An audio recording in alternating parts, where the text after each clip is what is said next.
не само што паѓа довербата во ДПМН, туку паѓа довербата значително и во нивните коалициони партнери.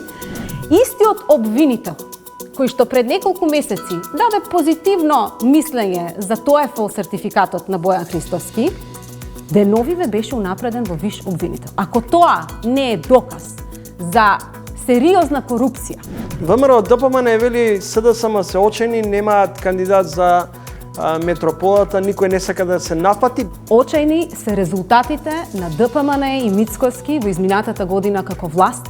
Очајни се на секое поле. Секој иселување на млад човек кој што е работоспособен не кошта околу 15.000 евра во GDP. Така што некогаш и јас имам чувство, како што и јас стареам, дека чекориме, но не се движиме никаде, зборуваме, а ништо не кажуваме. Дали животот е глума? Да, апсолутно. И сите глумат. Само не се свесни за тоа. Вака, оставени на нашата совест, државата ќе ни остане таква како што ни. За ваков театар, кој е така, улогата негова е коректор во општеството, да укаже на некакви девијантни појави, да укаже на некакви убави појави, убави појави. Гледајте го новото издание на Трилинг вечерва 20 часот и 45 минути.